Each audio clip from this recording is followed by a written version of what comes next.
على آباء الحسین وبناء الحسین وجداء الحسین وأولاد الحسین وأصحاب الحسین ولعنة الله على الحسین. أما بعد فقد قال حق سبحانه وتعالى في كتابه المجيد وفرقان الحميد وهو أصدق الصادقين وقوله الحق. بسم الله الرحمن الرحيم. كل شيء أحسنه في إمام مبين بلند السماء. اللهم صل على محمد وآل محمد. محبان نبی و اہل بیت نبی حبداران رسول و اہل بیت رسول، دعا ہے کہ آل محمد کا عظیم کریم خالق ہماری اس عظیم ترین عبادت کو اپنی بارگاہ میں شرف قبولیت عطا فرمائے. رب الحسین و حق الحسین جن نے بہار ذکر حسین میں مانگنے کے لیے آئے ہیں، اس عزت والوں کے عزت والے ذکر سے کوئی بھی خالی ہاتھ واپس نہ جائے. جس مرحوم کے اصالہ ثواب کے لیے یہ مجلس ترحیم ہے، میرا مالک وہ قیامت والے دن اٹھے، ایک ہاتھ میں قرآن ہو، دوسرے ہاتھ میں دامن اہل بیت. میرا مولا انہیں لوائے الحمد کا سایہ نصیب فرمائے. میرا مالک مرنے سے پہلے ہر شیعہ کو قبر حسین کی زیارت نصیب فرمائے. دعاؤں کی قبولیت کے لیے درود سارے صاحبان مل کے بابا سے بلند پڑھیں.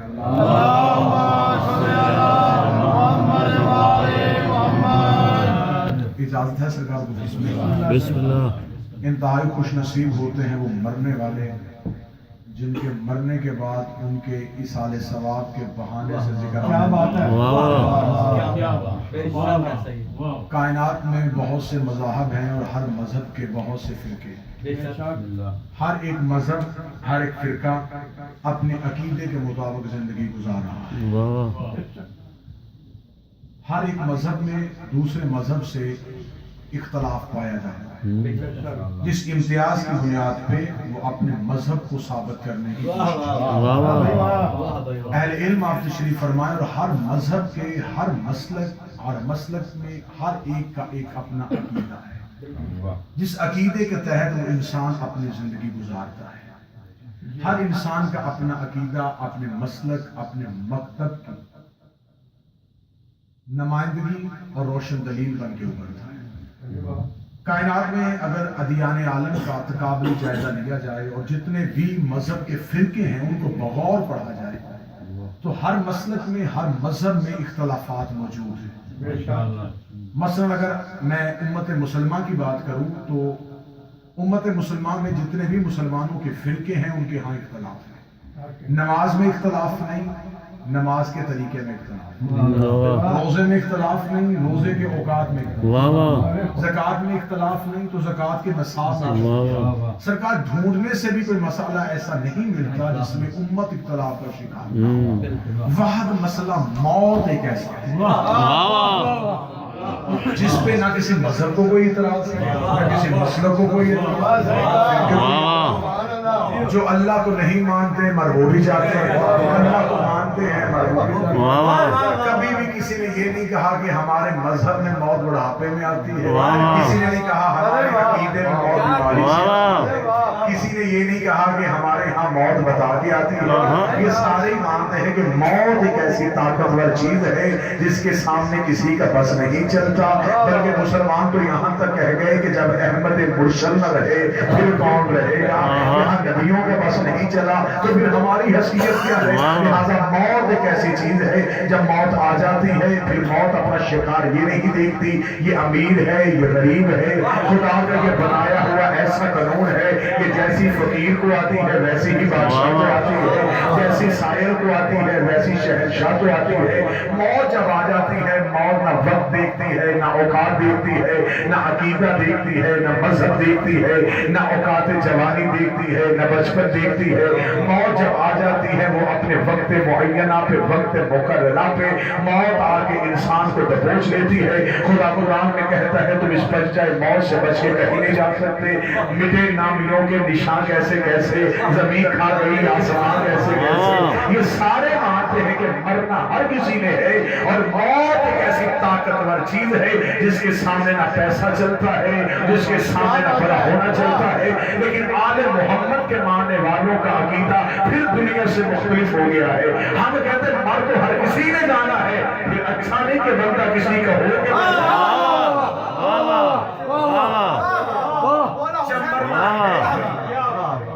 سے اچھی موت کیا ہوگی جو کسی کا انسان ہو کے مر۔ ہم بھی مانتے ہیں کہ موت طاقتور ہے، لیکن ہمارا عقیدہ مختلف ہے۔ موت شخص مارتی ہے، شخصیت کو نہیں۔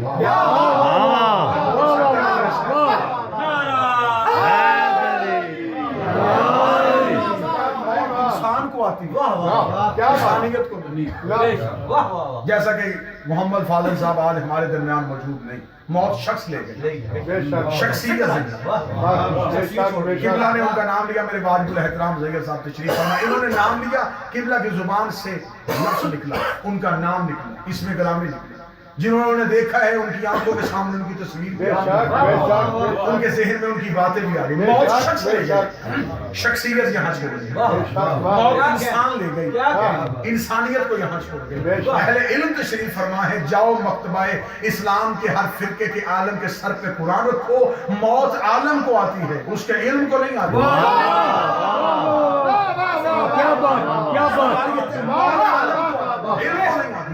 بڑے بڑے جیت علماء کرام اور فضیلہ سے چلے گا، وہ چلے گا علم کتابوں کی صورت میں آتی، جب ان کا علم پڑھا جاتا ہے ان کا نام زندہ ہو جاتا ہے۔ شہید علامہ ناصر آباد چلے گئے، نام آج بھی زندہ ہے۔ علامہ فاضل حسین علی چلے گئے، نام آج بھی زندہ ہے۔ یہ بڑے بڑے جیت لوگ چلے گئے، لیکن ان کی شخصیتیں، ان کا علم آج بھی منبر پہ زبانیں بن کے بول رہا ہے، لفظ بن کے بول رہا ہے، کتابیں بن کے بول رہا ہے۔ یہ سارے مذہب مکتب علماء مان گئے کہ موت عالم کو آتی ہے، اس کے علم کو نہیں آتی۔ اب جو بندہ چپ رہے گا مجھے دکھ ہوگا، رکھو مفت کے اسلام کے سر پہ قرآن، اس سے پوچھو اگر موت علم کو آتی نہیں، اب سر پہ قرآن رکھ کے بتا علی عالم کا نام ہے،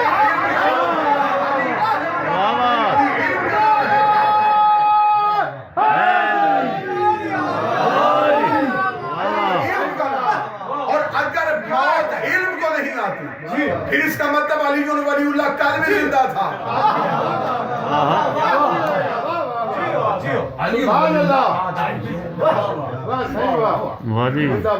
موت شخص مارتی ہے، شخصیت کو نہیں۔ ہمارا عقیدہ تو یہ ہے کہ ہمارے یہاں موت نہیں زندگی ہے،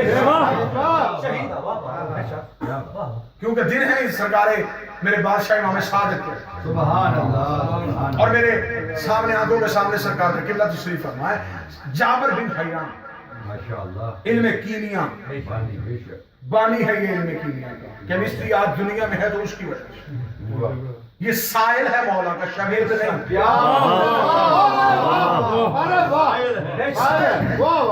شاگرد وہ ہوتا ہے جسے استاد مکتب میں بیٹھنے کی اجازت ہے، سائل وہ ہوتا ہے جو دروازے میں صدا دے۔ کیا بات ہے، سبحان اللہ۔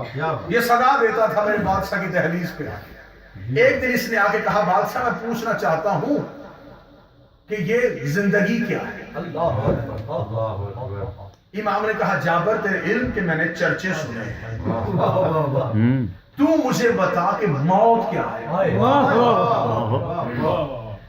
جابر نے کہا کہ مولا میں ایک جملے میں کہوں کہ سانس لینا زندگی ہے، سانس کا رک جانا موت ہے۔ مولا میں اور آسان کروں، پلک جھپکنا زندگی ہے، پلک کا رک جانا موت ہے۔ مولا حرکت زندگی ہے، ساکت ہونا موت ہے، جمود میں موت ہے اور حرکت میں زندگی۔ امام نے فرمایا یہ ہے تمہارا دنیا دار کی نظر۔ امام نے فرمایا کہ جابر تو مجھے بتا جب تو دنیا میں آئے تو نے پہلا کام کون سا کیا؟ جابر نے کہا مولا میں رویا تھا۔ فرمایا زندہ ہوا تو رویا کیوں؟ تو زندہ ہوا تو رویا کیوں؟ جابر چکرا گیا، بڑا لمبی بحث۔ جابر نے کہا مولا مختصر کر کے میں پوچھنے کے لیے آیا ہوں، آپ مجھے بتائیں۔ فرمایا جابر جب تو اپنے عالم کو، تیرا زندگی، تیری دنیا، تیرا عالم وہ ماں کا شکم تھا، ماں کا پیٹ تھا، بطن مادر تھا جہاں تو رہتا تھا۔ جب تو بطن مادر سے اس دنیا میں آیا، تیری پوری دنیا، تیری پوری کائنات وہ بطن مادر تھا، وہ ماں کا پیٹ تھا۔ جب تو ماں کے شکم سے باہر آیا تو رویا کہ شاید میں مر گیا ہوں۔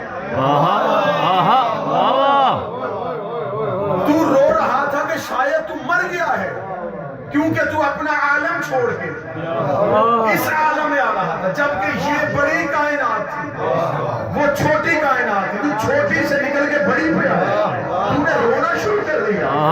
لیکن جابر جب تو مرا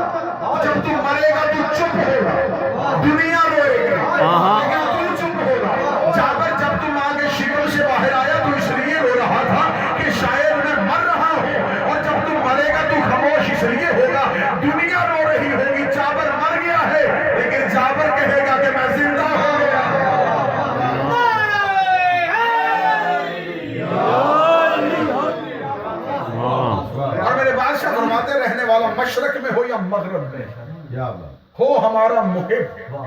جیو جیو اب دیکھیے گا شب جمعہ ہے, حدیث قصہ ہر شیعہ گھر میں پڑھی جاتی ہے. جہاں حدیث قصہ میں نبی نے وعدہ کیا نا, وہاں شیعہ کا لفظ علیحدہ آیا, محبین کا لفظ علیحدہ آیا. بے شک کہ اگر صرف شیعہ کی علامت آتی تو شیعہ کی علامات پڑھتے ہوئے شاید کوئی مومن گھبرا جاتا. گھبرا جاتا. کیا بات بے شک کہ تو شیعہ کی علامات لکھی ہیں کہ آنکھیں خوف خدا سے رو رہی ہوں, کمر اس کا جھکی ہوئی ہو, ہر وقت گڑ گڑاتا ہو, دن اس کا روزے میں ہو, رات اس کی عبادت میں, اللہ اکبر. لیکن ساتھ محب کی شکل رکھی. تم صرف محبت کرو. ہم 14 پھر بھی بارہ سے فرمایا ہمارا محب, شیعہ کا لفظ نہیں کہا, امام نے کہا ہمارا محب رہے مشرق میں یا مغرب میں, چاہے وہ دنیا کے کسی کونے میں ہو, وہ سمندر کی تہ میں ہو یا ہوا میں ہو, اور موت کا وقت آ جائے, ملک الموت اس کے سرہانے کھڑا ہو, امر پروردگار لے کے اترا اور اس کے مدت پوری ہو چکی ہے. امام فرماتے اس وقت تک وہ مرے گا نہیں جب تک ہم 14 میں سے کسی ایک کی زیارت ہمیں دیکھے گا نہیں. جب وہ ہمیں دیکھے گا کیا بات تو وہ خوش ہوگا کہ یہ زندگی ہے. سبحان اللہ. اس کی خوشی ہے کہ اب وہ اصل زندگی میں جائے. کیا بات اور امام فرماتے ہیں کہ جسے پھر میں وہی لفظ دو رہا ہوں جسے میں نے یہاں سے ابتدا کی تھی, جسے دنیا موت کہتی ہے اسے ہم ملاقات کہتے ہیں. جسے دنیا موت سمجھتی ہے اسے ہم ملاقات سمجھتے ہیں. اس لیے تو کہہ رہے ہیں کہ جو پہلا امتحان ہے وہ قبر کا ہے, اور قبر میں اعمال نہیں عقائد پوچھے جائیں گے. کیا بات ہے. کمرہ امتحان میں جانے سے پہلے کمرہ امتحان ہے, اور وہ کمرہ امتحان ہے قبر. نماز واجب, نماز اوجب, نماز کا منکر علی کا شیعہ نہیں ہو سکتا. جو وجود صلاۃ کا منکر ہو, تارک صلاۃ ہونا اور ہے, منکر صلاۃ ہونا. نماز ترک ہو جائے پھر 14 سے شفاعت کا طلبگار بن, منکر صلاۃ نہیں ہونا چاہیے. نماز کا انکار نہیں, نماز حقیقت. اکثر کیونکہ زمانہ تبدیل ہو گیا, علم جزیات میں تقسیم ہو گیا. اب اکثر ممبر سے ارباب ممبر کے لیے یہ مشکل بن گئی ہے کہ ہم عقائد کا تحفظ کریں یا اعمال کا تحفظ. عقائد کے ساتھ اعمال کا مقابلہ نہ کرنا. ممبر سے یہ سوال کرنا, آپ سے سوال کر دیا جاتا ہے یہ بتائیں نماز افضل ہے یا عزاداری, جبکہ یہ سوال کا وجود ہی نہیں. آپ ممبر کے سامنے سوال جاتا ہے تو ویسے ہی وہ پریشان ہو جاتا ہے کہ اب میں کیا جواب دوں, کیا بات. کس طرف جاؤں. جیو جیو اکثریت خاموشی کر لیتی ہے. جیو. لیکن میں ممبر پہ اس بات کا جواب ایک ہی جملے میں دیتا ہوں, جملہ اچھا لگے تو آپ میری بول کے تائید کریں گے. آپ کا بولنا داب نہیں ہوگا, تائید میں شمار ہوگا کہ جو میں نے جملہ سوچا, جو میں نے ممبر پہ پڑھنا شروع کیا وہ جملہ ٹھیک ہے. قبلہ آپ سے دعا لینے کے لیے جو بندہ کہتا ہے نماز افضل ہے یا عزاداری, میں نے پہلی بار اس کا ممبر پہ جواب یہ دیا تھا کہ یہ سوال وہ کرتا ہے جو دونوں میں سے ایک کو چھوڑنا چاہتا ہے.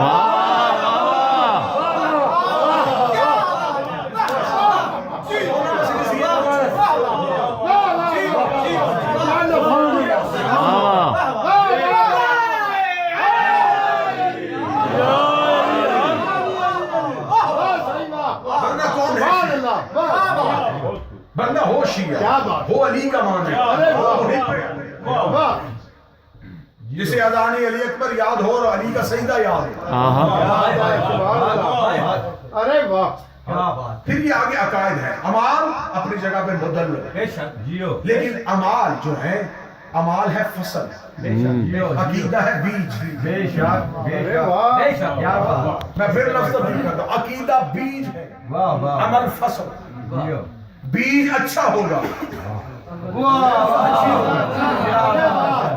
فصل اچھی ہوگی. بیج برا ہوگا, فصل بری ہوگی. عقیدے کا تعلق ہے اصول سے. قبلہ تشریف فرماتے ہیں اصل کہتے ہیں جڑ کو, فرع کہتے ہیں شاخ کو. جڑ مضبوط ہو تو شاخ پہ پتے آتے ہیں. اور مجھے یہاں پہ جملہ یاد آ گیا اپنے بادشاہ کا، میرے مالک نے فرمایا تھا ہمارے شیعہ شجرہ طیبہ کے پتے ہیں، ارے واہ اور درخت کی پہچان ہمیشہ پتے سے ہوتی ہے۔ واہ واہ واہ واہ اب ایک چیز ہے عقیدہ اور ایک چیز ہے عمل۔ واہ عقیدہ ہے اتنا ضروری کہ خدا نے جو پہلا کمرہ امتحان رکھا وہ تنگ و طریق کوٹری، اس کوٹری میں پوچھا جائے گا عقیدہ۔ کیا بات، بے شک بے شک، نماز واجب، نماز واجب، لیکن نماز کا سوال ہوگا قیامت والے دن۔ بے شک، قبر میں نہیں، واہ بالکل بے شک قیامت والے دن جو سب سے پہلا سوال ہوگا وہ نماز ہوگا، بے شک بے شک، لیکن قیامت سے پہلے کمرہ امتحان ہے جیو جیو، جسے کہتے ہیں قبر۔ قبر میں یہ نہیں پوچھا جائے گا نمازیں، روزے، حج، زکوٰۃ، اعمال، کچھ نہیں۔ واہ قبر میں پوچھا جائے گا عقیدہ، بے شک تو پہلے یہاں اپنا عقیدہ بتا۔ بے شک، اس لیے ہم مرنے کے بعد بھی نہیں چھوڑتے، کاندھے پکڑ کے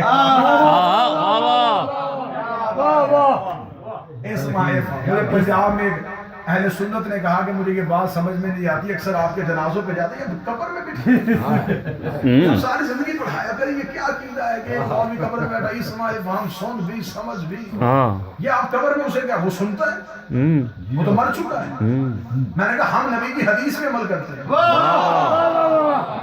نبی نے کہا تھا کہ علم حاصل کرو ماں کی گود سے لے کے قبر میں، مجھے وہ مذہب دکھاؤ جو قبر میں اپنے مردے کو علم دیتا ہے۔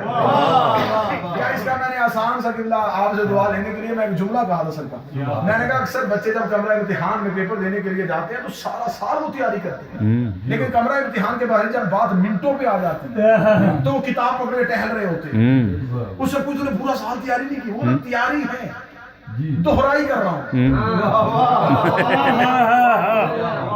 ہم قبر میں اسے اسماعیل ہم سن بھی سمجھ، کیا بات، اللہ تیرا رب ہے، تیری کتاب ہے، کعبہ تیرا قبلہ ہے، کیا بات، محمد تیرا نبی ہے، علی سے لے کے مہدی تک تیرے سچے امام ہے، علی تیرا مولا ہے، علی تیرا امام ہے، علی اللہ کا ولی ہے، علی اللہ کا ولی ہے، علی اللہ کا ولی ہے۔ جس بندے نے ساری زندگی اس معاشرے میں رہ کے پوچھا ہو کہ کس مجتہد سے میں نے پوچھنا ہے تو پھر میں نے علی کو ماننا ہے، جب وہ مر جائے تو سہارے قبر میں مولوی بیٹھا ہو، مولوی کا ہاتھ پکڑے قبر سے اٹھا دینا، اٹھ جا، اس کا عقیدہ یہ نہیں تھا۔ کیا بات، جو قبر میں تعلیم دی جاتی ہے وہ کہا جاتا ہے کہ اب تجھ سے تیرے عقائد پوچھنا ہے، بے شک بے شک، اور جو خدا نے اعمال رکھے ہیں اعمال پیچھے سے بھیجنے کی گنجائش بھی ہے، بڑے بیٹے پہ ہے، اعمال پیچھے سے بھیجنے کی گنجائش، نماز نہیں پڑھ سکا شریعت نے گنجائش دی، بڑے بیٹے میں باپ کی قضا نماز، کیا بات، اعمال کا دروازہ بند نہیں ہوا۔ کیا بات، جب بڑے سے بڑے صاحب توحید المسائل کی توحید ممبر پہ لے کے آؤ، اس نے لکھا ہے کہ نماز باپ کے بعد بیٹے پہ پڑھو۔ بیٹا مصروفیات کاروبار میں معاشی مجبوریوں میں اتنا جکڑا ہوا ہے کہ اس کے پاس وقت اپنی پڑھنے کا نہیں، تو باپ بھی کیا؟ شریعت نے پھر تیسری گنجائش ہے، نماز اذان، کیا بات، اجرت میں دے کے پڑھو، کسی کو پیسے دو، کسی کو ہائر کرو، اس سے کہو کہ میرے پاس وقت نہیں ہے، میرے باپ کی اذان، پیسے لے لے نماز۔ مال جہاز، شریعت میں گنجائش ہے نا سرکار، آپ نے یہ لفظ پہلے سنا نماز اذان؟ اب میں ان مولویوں سے پوچھ سکتا ہوں جو یہ کہتا ہے کہ شیعہ پیسے دے کے ماتم کرواتا ہے، کیا بات، کیا سرکار اجرت دے کے پیسے نماز پڑھو، وہ نہیں روزے رکھ سکا تو رکھ، کیا بات، کسی غریب کو رکھو، خدا کہتا ہے ثواب بالکل پورا تول کے دو۔ سبحان اللہ، یہ بھی خدا نے نہیں کہا کہ جتنی اس نے پڑھنی تھی اتنا ثواب نہیں، نہ پورا تول کے دو۔ کیا بات، نماز پڑھ، کسی سے پڑھوا ثواب پہنچ جائے گا، ماشاءاللہ، روزے کسی سے پڑھوا پہنچ جائے ارے گا، واہ، ساری زندگی اس کے پاس توفیق نہیں، تجھ پہ اللہ نے کرم کر دیا، تو کسی کو باپ کے نام کا حج بدل کر واہ واہ، ثواب پہنچ جائے گا، نماز پیچھے سے جا سکتی ہے، روزہ پیچھے جا سکتا ہے، حج کی گنجائش ہے، میرے بان سے پڑھ کے مجھے بندہ بندہ سے کتاب جو مجھے کسی حدیث سے پڑھی کتاب ہے جھوٹے سے جھوٹی راوی کے بیوی سے بیوی قلم سے یہ جملہ ثابت کر دے کہ عقائد میں لکھا ہو کہ باپ علی کو نہ مانتا ہو بیٹا مانے،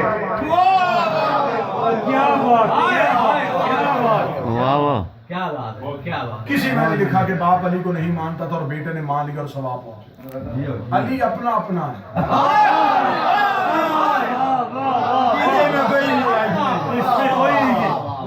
عقیدے میں کوئی کم خدا نے متشدد قسم کا رویہ اختیار کیا جیو جیو خدا نے کہا اب تو نے یہاں پہ یہ قبر میں جو کمرہ امتحان ہے یہاں پہ صرف تو نے دینے اپنے عقائد کا یہاں تو نے بتانا ہے اپنا عقیدہ یہاں دکھانے تو نے اصول وہ سوجن کو مانا تھا تفصیلات کا وقت نہیں ماشاءاللہ انتہائی فہمیدہ چہرے میرے سامنے تشریف فرما ہے مجھے 14 کی عزت کی قسم ہے قبر میں عقائد پوچھے جائیں گے قبر میں اظہار عقائد کا سوال ہوگا اب جو بندے کہتے ہیں یہ قبر میں نکلیں گے پھر قیامت والے دن جا کے خدا کے سامنے اپنا اعمال کھولیں گے اور دائیں ہاتھ پہ اپنا نامہ اعمال دکھائیں گے کہ اتنے روزے ہیں اتنی نمازیں ہیں اتنے حج ہیں اتنی بار زکات دی ہے یہ اتنے راہ میں خرچ کیا ہے مجھے عزت عباس کی قسم ہے قیامت والے دن جواب وہی دے گا جس کی قبر میں جواب ٹھیک ہے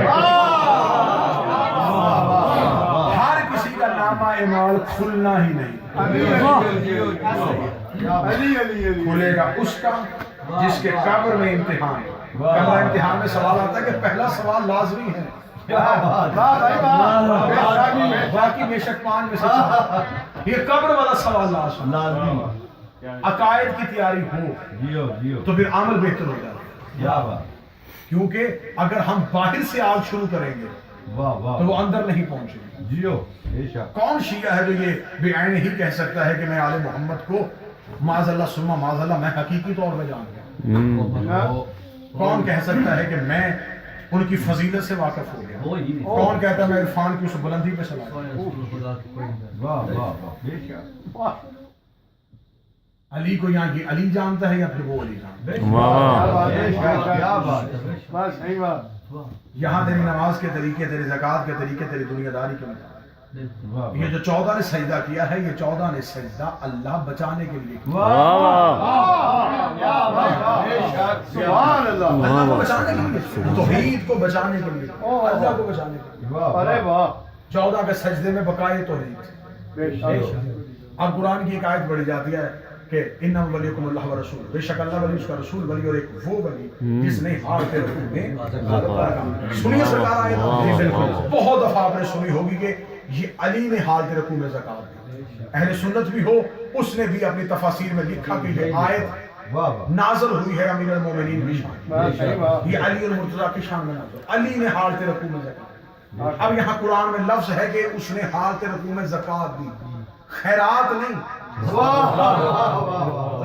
زکات کتنا ٹھیک ہے ایسے جملے کہ حال کے رکوع میں زکات دی گئی رکھو علماء اسلام کے سروں پہ قرآن زکات اپنی مرضی سے نہیں دی جاتی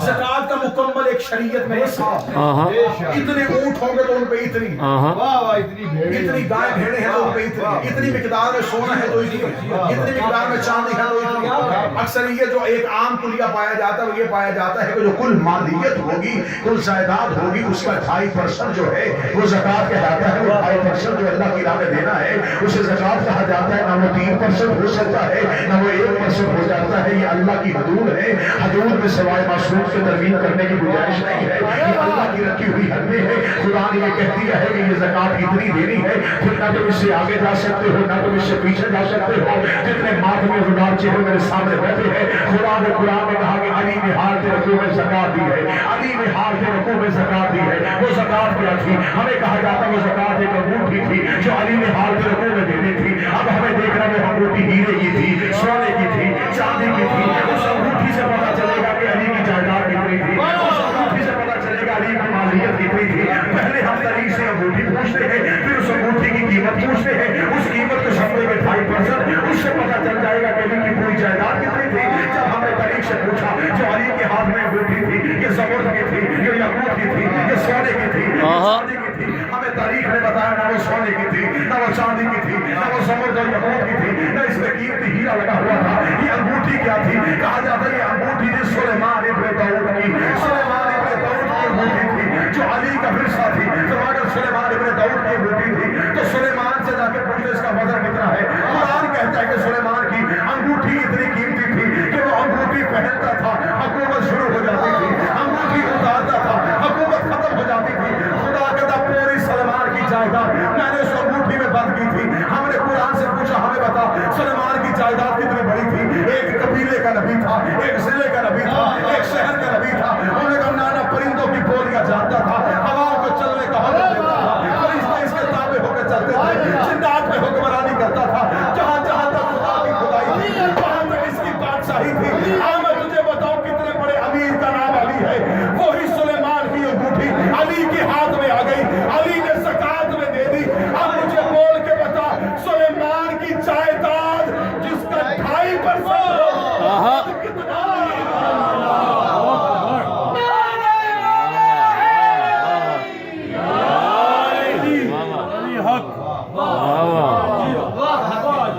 اور پھر اگلا سوال سرکار یہ کہ ہمیں تاریخ نے یہ نہیں بتایا، ہمیں سائر آتا دکھایا گیا، جاتا نہیں دکھایا گیا۔ ارے واہ صحیح واہ اہل علم تشریف فرمائے کہ سوال ہوا میں چھوڑ واہ دیا، واہ واہ واہ سوال میں فضا میں چھوڑ دیا۔ ارے واہ آپ اس سوال کا جواب ڈھونڈیں کہ آخر وہ شخص کون تھا، واہ واہ واہ جیو جیو کہ وہ شخص مسجد کے دروازے پہ ہے، اس نے صدا دی اور مولا امیر نے حالت نماز میں سنی، جو اپنی نماز میں اس کے علاوہ کسی کی آواز نہیں سنی، اس علی نے اس کی آواز بھی سن لی، کیا بات پھر انگوٹھی بھی اتاری، اللہ اکبر اسے دی۔ ہمیں تاریخ میں پھر وہ نہیں ملتا کہ وہ شخص وہاں سے نکل کے کہاں گیا، ارے واہ جیو وہ مکے کا تھا، کیا بات ہے مدینے کا تھا، جیو یمن کا رہنے والا تھا، واہ وہ انگوٹھی کہاں بکی، کس کے ہاتھ میں آئی، کدھر گئی واہ اگر اتنی قیمتی ہے، بہت اچھا سوال ہے، وہ کہاں کیا بات ہے سبحان اللہ جب ہم نے عرفہ کے قدموں پہ ہاتھ رکھے اللہ اکبر تو جواب ایک ہی ملا، واہ واہ لینے والا بھی علی تھا اور دینے والا بھی، جیو کیونکہ 14 کی بہت سی حقیقتیں ہیں جو وہ خدا خود سبحان ظاہر کرتا ہے، یا وہ خدا خود ظاہر کرتا ہے۔ 14 کے فضائل جب دنیا ظاہر نہیں ہونے دیتی، واہ صحیح واہ کیا وہ بات ہے توحید خود ظاہر کرتا ہے۔ کیا بات ہے واہ واہ سبحان اللہ جنگ سلاسل تھا، رسول اپنے حجرے میں تشریف فرما، رسول حجرے میں تشریف فرما تھے، یا ہزاروں چکیوں کی گڑگڑاہٹ کی آوازیں سنی، جیو جیسے زمین تھر تھر کانپ رہی۔ صحابہ دوڑے، صحابہ نے اپنے خیموں کے پردے چاک کیے، کتابیں لکھتی ہیں صحابہ خیموں کے پردے چاک کرتے ہوئے رسول کے خیمے کی جانب، یا رسول اللہ قیامت آ گئی، واہ واہ مصلی سے، مصلی توحید سے نمائندہ توحید اٹھا، سبحان اللہ کس لیے قیامت آ گئی؟ فرمایا یا رسول اللہ یہ آوازیں سن رہے ہیں، زمین کانپ رہی ہے، ایسے جیسے زمین کا کلیجہ پھٹنے کو، واہ واہ یا رسول اللہ پہاڑ اپنی جگہ چھوڑ رہے ہیں، جیو یا رسول اللہ آسمان کا رنگ دیکھیے، یا رسول اللہ یہ کیا ہو رہا ہے، یہ ماجرا کیا ہے؟ رحمت للعالمین کے چہرے پہ تبسم آ گیا، مسکرائے حسنین کے نانا، مسکرا کے فرماتے سارے میرے خیمے میں آ گئے، مجھ سے بتاؤ این علی، یہ علی کہاں ہے؟ جیو جیو آپ نے شکایت کرنے کے لیے آئے تھے، کتابیں لکھتی ہیں کہ ان شکایت کرنے والوں میں نہ سلمان تھا، نہ ابو ذر تھا، نہ علی کے خاص نوکر تھے۔ جیو جیو فرمایا پہلے ڈھونڈو کہ میرا علی کہاں ہے۔ کیا بات اب سارے ڈھونڈ رہے ہیں علی کے خاص نوکر، واہ کہ وہ خاص بتائیں گے کہ سردار کہاں ہے۔ جب سلمان ابو ذر سے پوچھا گیا کہ رسول پوچھ رہے ہیں آئے نا علی، کہاں ہے میرا علی؟ جناب سلمان نے کہا وہ پہاڑ کی چوٹی پہ کھڑا ہے میرا بادشاہ، اللہ اکبر کیا بات پہاڑ کی چوٹی پہ بلندی پہ رات کی آدھے وقت، اور علی پہاڑ کی چوٹی پہ۔ اللہ اکبر سارے صحابہ کو رسول نے بھرے میدان میں اکٹھا کیا، سلمان بلا کے لے کے کل ایمان واہ میرے بادشاہ ہے، فرمایا علی کہاں گئے تھے؟ اب فضیلت ظاہر کرنی تھی، ہر کوئی حجروں میں سویا ہوا تھا، فضیلت ظاہر کرنی تھی، بلاؤ علی کو، علی آئے، فرمایا علی کہاں تھے؟ فرمایا یا رسول اللہ توحید مجھ سے سرگوشیاں کر رہی تھی، جملہ سر سے گزرا، یا رسول اللہ آپ کس سے محو گفتگو تھے؟ فرمایا یا رسول اللہ توحید مجھ سے سرگوشیاں کر رہی تھی۔ سرگوشی کہتے ہیں کان میں کی ہوئی بات، اور کان میں ہمیشہ وہ کرتا ہے جو کسی کو راز دینا چاہتا ہے۔ آسان کروں تو توحید مجھے کچھ راز دے رہی تھی، خدا مجھ سے گفتگو کر رہا تھا۔ سبحان اللہ اب یہ وہ گفتگو ہے جو آیت بن کے نہیں آئی، اس میں سہارا جبریل نہیں بنا، یہ وحی کے ذریعے سے نہیں آئی، یہ لوح محفوظ پہ لکھی ہوئی تحریر کو نہیں پڑھ کے سنایا، یہ وہ گفتگو توحید ہے جو اس علی نے اس علی سے فرمایا کہ توحید مجھ سے سرگوشیاں کر رہی تھی۔ بہت سی جگہوں پہ توحید نے علی سے سرگوشیاں کی ہیں، جس میں اب کتاب ایرانی ایک عالم نے لکھی تھی، اس کا اب اردو ترجمہ ہوا ہے، بڑی خوبصورت کتاب ہے، اور اس کا ٹائٹل، اس کا نام کتاب کا آپ کو بتائے گا کہ اس کتاب میں کیا ہے۔ اس میں لکھا ہے، کتاب کا نام ہے علی اور علی کی تنہائیاں۔ اللہ اکبر وہ خطبات اس میں ترجمہ کیے گئے ہیں عرب کی کتابوں سے لے کے جو علی نے تنہائی میں بیٹھ کے دیے. سبحان اللہ. جس خطبے میں سامع توحید ہوتی تھی، خطیب علی ہوتی تھی، کیا بات. یا اس میں وہ واقعات نقل کیے گئے ہیں معصومین سے لے کے جن میں توحید نے میرے بادشاہ سے گفتگو کی. سبحان اللہ سبحان اللہ. فرمایا توحید مجھ سے سرگوشی کر رہی تھی. اتنا کہنا تھا یا جن کے دلوں میں شک تھا ان کے چہروں سے عیاں ہوا، کیونکہ علی کی دشمنی کا شک کبھی سینے میں چھپتا نہیں. کیا بات. یہ بالکل کلیہ اصول قانون ہے. علی کی دشمنی کا شک وہ سینے میں چھپ نہیں سکتا، چہرے سے ظاہر ہے. بے شک. چہروں سے عیاں ہوا. چہروں کا سوال نہ دیکھنے والی آنکھیں دیکھیں. واہ واہ واہ. یا پھر میں جملہ تبدیل کر دیتا ہوں، چہروں کا اٹھا ہوا سوال اللہ کی آنکھ میں. چہرہ رحمت پہ غضب کی لہر آئی، انگلی کا اشارہ کر کے کہ یا رسول اللہ وہ اور یہ چاند، وہ بیٹھا ہوا ٹولہ یہ دل میں سوچ رہا ہے کہ میں علی جو کہہ رہا ہوں یہ اپنی فضیلت کہہ رہا ہوں. ارے واہ. یا رسول اللہ اب تو بتاؤ اس سے پوچھ کے کیا گفتگو کی ہے اس نے. فرمایا علی تو خود بتا تجھ سے توحید نے کیا سرگوشی کی. فرمایا یا رسول اللہ میں بھی بستر پہ تھا، یا مجھے حکم ہے تنہائی میں یا میں تجھ سے کچھ بات کرنا چاہتا ہوں. میں پہاڑ کی چوٹی پہ تھا یا توحید نے مجھ سے سرگوشی کی. فرمایا اے علی یہ جو تو آدھی رات کو تلواریں لے کے جنگلوں میں صحراؤں میں کھڑا ہے صرف توحید کو بچانے کے لیے، ورنہ تیرے ہاتھ میں تلوار سجتی نہیں. یہ جو تو تلوار لے کے آدھی رات کو صحراؤں میں بیٹھا ہوا ہے میرے دشمن مارنے کے لیے بیٹھا ہے نا. تیری ذاتی دشمنی تو کوئی نہیں ہے، تو توحید کا دشمن مار رہا ہے، تو مجھے منوا رہا ہے. اللہ کو پیار آ گیا ہے. اللہ یہ چاہتا ہے کہ آج کے بعد